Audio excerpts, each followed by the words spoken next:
As you probably know, I'm a florist and run a small family business. We primarily serve the local area, delivering orders to Vaughan, Markham, North York, and Richmond Hill, sometimes even to other parts of the Greater Toronto area, depending on the order value. We learned a lot during the COVID pandemic, how to manage our time more efficiently, and how to bring more value to our customers. This fall, in 2025, we'll be celebrating our 20th anniversary. And we're proud to say we're still here, serving our loyal customers. In fact, we're now offering even more competitive prices and better service than ever before. I have to mention that spring 2025 has been quite different. Instead of the usual wedding events and bridal showers, we've been incredibly busy with a steady stream of sympathy orders. I'm not going to speculate too much about this shift. It might be related to our online only business model, or it could just be a strange coincidence. Who knows?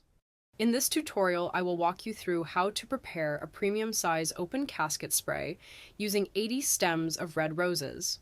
This arrangement is part of a larger funeral order I recently received. The open casket spray is slightly different in construction and design from the traditional full coverage closed casket spray. Understanding these differences is essential for proper presentation during a funeral service.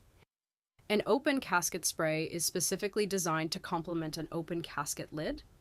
Unlike a closed casket spray, which typically covers the center of the casket in a symmetrical form, an open casket spray is positioned on the closed half of the lid and cascades toward the viewing side.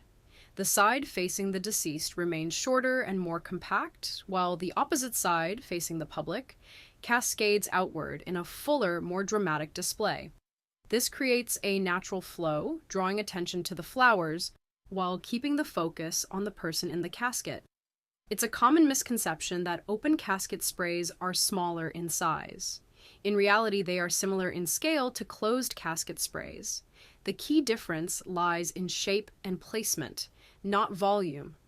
For this design, I've prepared approximately 80 stems of high-quality red roses. These have been hydrated thoroughly for at least 12 hours, along with baby's breath and a selection of fresh greenery. Proper hydration ensures that the flowers remain vibrant and long-lasting throughout the service. To build the spray, I use a standard plastic casket saddle. I fill the saddle with floral foam, Oasis, that I've placed inside a durable cellophane bag. This step is important. The cellophane helps retain moisture and protects the foam from breaking down. I secure the Oasis inside the saddle using basic electrical sticky tape, which keeps everything firmly in place while allowing for easy flower insertion. The final arrangement will measure approximately 42 inches wide and 26 inches deep. My first step is to establish the frame. I start by placing the anchor roses in a rough diamond, rhombus shape, with the left and right roses about 40 inches apart and the front and back roses about 24 inches apart. The left side will be slightly shorter than the right, which reflects how open caskets are usually displayed. I leave space for the greenery, which will extend the shape slightly in the final design. I must ensure that I place one rose in the center of the Oasis to anchor the height of the casket spray, which should not be taller than 12 to 14 inches. Then, I start to fill the inside volume. This framing gives me a reference for the shape and ensures the spray will fit proportionally on the casket. While I don't follow geometric lines exactly, this structure is crucial for achieving the classic spray effect. The front rows should extend farther than the back because the back typically faces a wall and isn't visible. I always use fewer flowers on the back side and concentrate more blooms on the front to make it look rich and luxurious. As I place the roses, I focus on filling the front side with more blooms and richer textures. Since this is the most visible area, I reserve my finest roses for this side. I also layer in baby's breath and greenery throughout to create dimension, soften edges, and ensure a luxurious presentation. I don't strictly follow geometric lines. I use the frame only as a visual guide to create a natural spray effect. Depending on the flower types and customer preferences, I can shape the arrangement as an asymmetrical fan, triangle, garden style, or even a grouped design, as long as it has a flowing, cascading spray effect like a waterfall of blooms. It all comes down to the florist's creativity and, most importantly, the customer's request. I've noticed many floral designers are starting to overlook the importance of a focal point, and that's a big mistake. Without it, the arrangement can look messy and unbalanced. Just remember, if you don't like the way an arrangement looks, chances are other people won't either. It's just human nature. So, what is a focal point in floral design? The focal point is the area that immediately catches your eye. Think of a photo of a lake, mountain, or waterfall. Your eyes go to the most dramatic feature first, then you notice the surrounding details. It's the same with floral arrangements. The largest, brightest, or most striking blooms draw your attention before the smaller, softer ones. Whether the focal point is centered or off to one side doesn't matter. It will always be the visual anchor. That's just how our eyes work. Since I'm using only roses, I select the largest, most open blooms and group them tightly together in the focal area.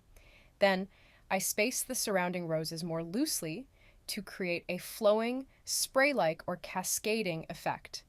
I never begin with greenery when working with floral foam, and I've explained this in many of my floral videos. Some floral design books recommend starting with greenery, but I prefer to begin with the flowers. Floral foam has limited space, and unlike a transparent vase, I can't see where the stems are going. Inserting stems blindly can easily damage them, and when I'm working with 75 to 80 roses, it becomes very difficult to position them correctly at the end if the foam is already filled with greenery. Once all the roses are placed, I go back and tuck in greenery around the base, between the flowers, or wherever it's needed to add fullness and finish the look. To add depth to the arrangement, I use filler flowers, like baby's breath, placing them just below or level with the roses. Fillers like baby's breath, limonium, or wax flowers help break up the texture, especially in a monochromatic rose arrangement. If the customer doesn't want fillers, I use a mix of greenery instead to achieve a similar layered effect. In this particular case, the customer also requested a ribbon with a short message. I wrote it on the streamers of a handmade bow using a gold marker and attached the bow to the arrangement. Delivery is scheduled for tomorrow morning. I'll lightly spray the arrangement with water, wrap it in a thin cellophane cover, and place it in the fridge overnight. Before we deliver to the funeral home, I always double-check the online obituary to make sure we have the correct information. We deliver flowers to the designated flower room and attach a sticker with the deceased's name to avoid any mix-ups. Sometimes we have to fill out a logbook. We always take pictures of the delivered flowers because when the funeral home is busy, they may misplace them, and unfortunately the customer will often blame us by default. Sometimes the flower room is packed and we have to carefully find a safe spot for the arrangement. I always remind clients, we do not set up the flowers in the visitation room. That's the responsibility of the funeral home staff. In very rare circumstances, if there are many arrangements and we're allowed into the visitation room, we may help set up, but only with permission. I really hope you like my video and learned something new. Let me know in the comments what else you'd like to see. Thank you for watching.